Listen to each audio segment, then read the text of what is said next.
Selamat sore adik-adik semua, dimanapun berada.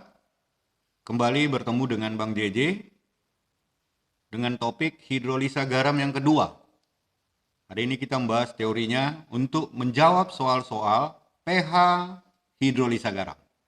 Nah, sebelum kita ke hidrolisa garam, ada baiknya Bang JJ tampilkan dulu mengenai rumus-rumus dasar pH. pH sama dengan minus logaritma konsentrasi H positif. pOH sama dengan minus logaritma konsentrasi OH negatif. pH kalau dijumlahkan dengan pOH hasilnya adalah 14. Jadi kalau dalam soal bila pH lebih kecil dari 7, adik-adik harus mencari H positif karena kalau di bawah 7 itu kan bersifat asam. Maka H positif sama dengan 10 pangkat minus pH-nya. Misalnya pH-nya 5 minus 5.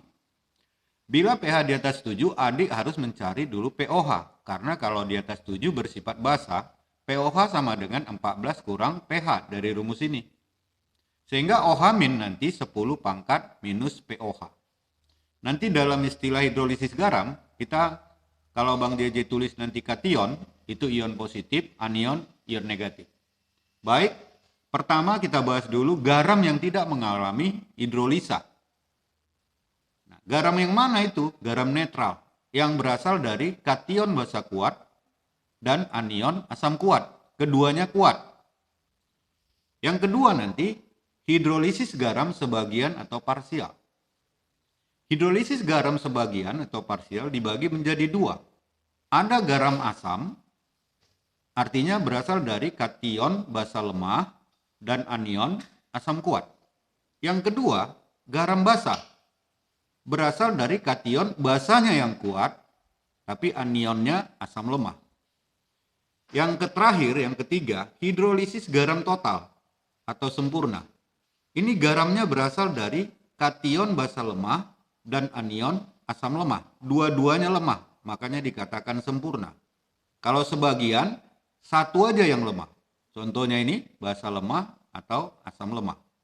Baik adik-adik, kita akan membahas mengenai pH-nya. Untuk yang garam tidak terhidrolisis, maka di sini konsentrasi H positifnya sudah pasti 10 pangkat minus 7. Sama juga dengan konsentrasi OH negatifnya. Sehingga garam seperti ini yang tidak terhidrolisis ini, adik-adik langsung tahu pH-nya sama dengan 7. Kemudian hidrolisis garam, ini rumusnya bentuknya dulu adik-adik. Bentuknya ini akarnya gede. Nah, kita buat dulu ya. Ini akar, di sini ada akar, sehingga formatnya ini kamu lihat nanti sama. Nah, semua pakai KW dibagi apa? KW dibagi apa? KW dibagi apa? Nah, perhatikan tuh. Terus kita lihat di sini yang ada siapa yang lemah? Ini kation basa lemah. Berarti di sini ada KB. Maka kita pasang di sini KB. Nah, di sini siapa yang lemah? Asam lemah. Berarti ada Ka. Kita pasang di sini Ka. Nah, ini kita pending dulu, kita mau ngikut yang mana. Kemudian di sini dikali konsentrasi siapa yang terhidrolisis. Nah, ini kationnya. Kationnya mengalami hidrolisis. Berarti di sini konsentrasi kation. Nah, kation tadi ion apa? Positif. Maka di sini kita mencari konsentrasi H positif. Seperti itu adik-adik. Nah, di sini yang terhidrolisis siapa? Asam lemah. Berarti anionnya di sini yang perlu konsentrasi anion. Anion tadi ion negatif. Berarti di ruas kiri juga harus negatif, yaitu OH negatif. Nah, itu dia rumus untuk menghitung H positif atau OH negatif. Nah, kalau untuk hidrolisis garam total, kita ikut saja yang H positif ini, pasang di sini H positif. Terus apa yang di sini? KB. Karena dua-duanya ini ada KB lemah, dua-duanya lemah, di sini ada Ka, maka ini dikali dengan Ka. Jadi untuk hidrolisis total tidak berpengaruh konsentrasi garamnya. Nah, seperti itu adik-adik. Kemudian rumus yang kedua mengenai konstanta hidrolisis garam. Bentuknya juga sama adik-adik. Nah, Bang JJ tulis dulu konstanta hidrolisis itu KH. KH. Nah, ini KW dibagi KB. Berarti ini KW per KB adalah KH. Ini juga KW per KA. Di sini KW per konstanta apa? KA dikali KB. Ada satu rumusan lagi, siapa tahu keluar nanti di soal-soal, yaitu derajat hidrolisis.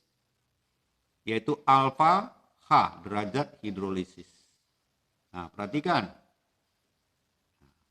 Ini rumusnya juga pakai akar. Akar KH atau KW per KB dibagi konsentrasi. Nah, beda sama di sini. Ini kali konsentrasi kation. Ini kali konsentrasi kationnya. Sementara di sini akar juga KH dibagi konsentrasi si anion. Nah, itu adik-adik.